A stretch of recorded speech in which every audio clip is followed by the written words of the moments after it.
Hello friends, मैं आपका mentor के सिंह और आज फिर हम अपने टीजीटी एसएसटी की तैयारी करेंगे। और टीजीटी एसएसटी में तैयारी में क्या कर रहे हैं, एनसीईआरटी कवर कर रहे हैं। यानी कि एनसीईआरटी आपकी कवर करी जा रही है, जो कि आपकी क्लास 6 की एनसीईआरटी पूरी पूरी कवर हो चुकी है, जिसमें आपको हिस्ट्री, पॉलिटिकल और ज्योग्राफी की तीनों की एनसीईआरटी का कवर हो चुके हैं।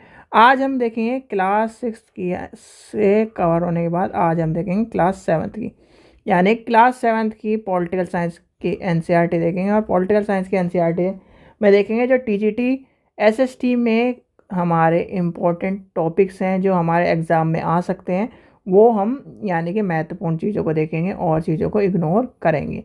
ठीक है बच्चों, ये वीडियो टीजीटी एसएसटी और पीजीटी पॉलिटिकल साइंस स्टूडेंट के लिए ही वैलिड रहेगी। अन्यथा जो भी विद्यार्थी इस वीडियो को देख रहा है, कृपया वो अपना समय व्यर्थ ना करे, क्योंकि ये उन्हीं पॉइंट ऑफ व्यू से बनाई जा रही है जो कि आपके एसएसटी और पॉलिटिकल साइंस में के एग्ज़ाम में आ सकते हैं। तो चलिए, आज का चैप्टर क्या है, समानता। यानी कि समानता आपने चैप्टर पहले भी पढ़ा था, यानी छठी क्लास के जो टॉपिक्स थे उसमें पढ़ा था। और समानता में 2-3 क्वेश्चन इसमें और ऐड हो गए हैं। जैसे कि आपसे क्वेश्चन पूछा जाता है, यानी कि सार्वभौमिक वयस्क मताधिकार। सार्वभौमिक वयस्क मताधिकार का एक तरह से ये है, कहा जाता है कि भाई कोई शिक्षित हो, कोई किसी भी धर्म का हो, कोई किसी भी जाति का हो, कोई अमीर हो, कोई गरीब हो, यानी कि सभी को यानी कि मताधिकार देने की बात कही गई, तो उससे कहते हैं सार्वभौमिक मताधिकार। और ये क्वेश्चन कई बार पूछा गया है। ठीक है, अब ये आता है दलित। यानी दलित शब्द से क्या है, दलित शब्द क्या है, दलित शब्द जो निचली कहीं जाने वाली जाति के लोग को एक तरह से संबोधित करने के लिए एक तरह से बात कही गई है दलित की। और एक आपने जो एनसीईआर जो भी सीबीएसई बोर्ड से पढ़ा होगा, उसने ओम प्रकाश वाल्मीकि का एक प्रसिद्ध दलित लेखक थे। उन्होंने अपनी आत्मकथा जुट्टन जो था, उसमें कहीं ना कहीं आपने ये चीज़ें कहीं ना कहीं महसूस भी करी होगी। देखिए, ये वाला जो नाटक है, ठीक है, तो ये आपको पता होना चाहिए। वैसे तो कभी भी क्वेश्चन पूछा नहीं जाएगा, हिंदी का क्वेश्चन है, पर आप ये एक श्योर हो ले, एक तरह से मतलब अपना सेफ पॉइंट रखिए कि जुट्टन किसका नाटक है, तो आपको पता होना चाहिए ओम प्रकाश वाल्मीकि किताब जुट्टन का प्रमुख पृष्ठ की बात कही गई है, जो दलित के यानी दलित व्यक्तियों के बारे में बताइए। फिर इसमें क्या बताया गया, गरिमा। यानी गरिमा के ऊपर बात करी गई। आपने डॉन पिक्चर, यानी कि ये डॉन बोल रहा हूँ, आपने ये पिक्चर देखी होगी। जैसे कि इसमें बताया गया दीवार, यानी कि दीवार पिक्चर में क्या गया है, दीवार में यानी कि 1975 में दीवार आई थी। और ये दीवार का फेमस सीन है जब क्या है, जब ये दो यानी कि जो एक्टर होते हैं, ये क्या कराते हैं, जूते पॉलिश कराते हैं। और जूते पॉलिश करा के ये क्या करता है, ये व्यक्ति सिक्का फेंक के दे देता है। तो यहाँ पर ये कहता है कि जो मुझे पैसे उठा कर दो। तो ये वही कहीं ना कहीं जो क्या है, गरिमा वाली बात और इस तरह की जो समान यानी कि एक तरह से सम्मान की बात कही गई है, तो यहाँ पर वो चीज़ दिखाई गई है। तो आपको ये जो और इसमें कौन है, अमिताभ बच्चन जी हैं। ठीक है, चलिए आगे चलते हैं। भारतीय संविधान में क्या कहा गया है, सभी व्यक्तियों को समान अधिकार दिए गए हैं। और समान अधिकार में आपको मैंने जो चीज़ें बताई थी, देखिए हमारे जो कानून शुरू होते हैं, वो आपको पता है कि जो यानी कि आर्टिकल्स हैं। आर्टिकल्स क्या है, 1 से 4 तक क्या कहा गया है, 1 से 4 तक आपका सारे के सारे उसके नागरिकता के बारे में, नागरिकता बोल रहा हूँ, देश के बारे में। फिर 5 से लेकर 11 तक नागरिकता है। फिर 12 से 35 तक क्या है, सारे के सारे मौलिक अधिकार और इस तरह की बात कही गई है।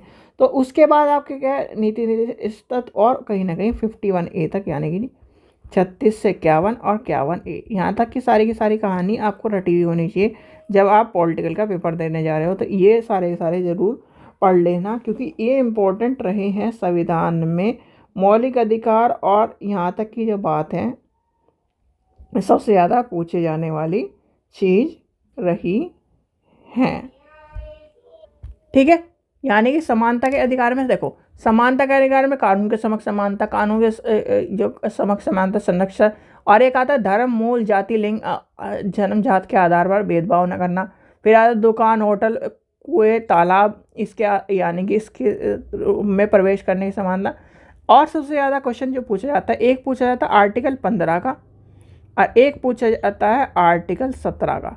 सबसे ज़्यादा क्वेश्चन पूछे जाते हैं, तो इस चीज़ का ध्यान रखना, दोनों क्वेश्चन आपको याद कर लेने हैं। फिर हंगर इंडेक्स के बारे में बताया गया, और हंगर इंडेक्स से कहीं ना कहीं आपके क्या है, जिसे मिड डे मील का प्रोग्राम कहा जाता है, वो कहीं ना कहीं रखा गया है। जैसे भारत में सर्वप्रथम तमिलनाडु राज्य में प्रारंभ की गई 2001 की उच्च न्यायालय में सभी राज्यों को सरकार को यानी को से अपने स्कूल में 6 माह के अंदर प्रारंभ करने का निर्देश दिया था। तो ये कहीं ना कहीं आपको पता होना चाहिए, और ये आपसे क्वेश्चन पूछा जाता है, यानी कि बीआरटी में तो सबसे ज़्यादा पूछा जाता है, कभी कभी टीजीटी में भी आपको देखने के लिए मिलता है।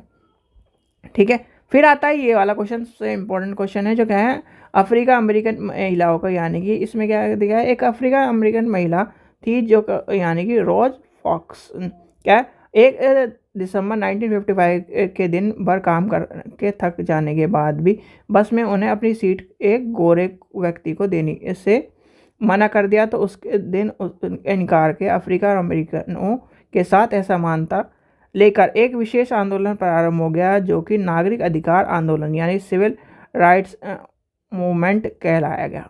ठीक है, फिर ये क्या है, 1964 में नागरिक अधिकार अधिनियम के नस्ल, धर्म और राष्ट्रीय मूल के आधार पर भेदभाव निषेध कर दिया गया। इसमें यह भी कहा गया कि अफ्रीका अमेरिकन बच्चों के लिए सब स्कूलों के दरवाजे खोल दिए जाएंगे और उन्हें अलग स्कूल में नहीं पढ़ना पड़ेगा, जैसे कि एक यानी कि हमारे क्या है मिक्स एजुकेशन को क्या कहते हैं, समावेशी। ठीक है, तो ये कहीं ना कहीं आपको, जैसे आप ये सोचते हो ना कि अमेरिका इतना बड़ा कंट्री है, यहाँ पर इस तरह की चीज़ें नहीं हुई, यहाँ पर भी और भी नस्ल भेद, और कहीं ना कहीं जो बड़े बड़े कंट्री हैं वहाँ पर भी आपको नस्ल भेद की चीज़ें देखनी पड़ेगी। देखिए ये है आपका 15वां, यानी कि आर्टिकल 15।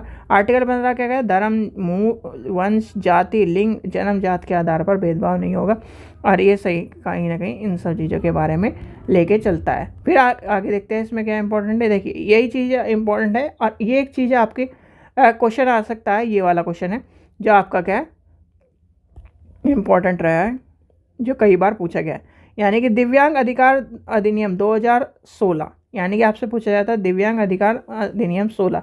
हाँ, एक चीज़ याद रखना, जब आपकी 6 से 14 वर्ष आती है तो इसमें आपसे क्वेश्चन पूछा जाता है कि दिव्यांगों के लिए जो फ्री एजुकेशन है वो कितने वर्ष तक है, ये आपको बताना है कमेंट सेक्शन में, और ये क्वेश्चन सबसे ज़्यादा बार पूछा गया है।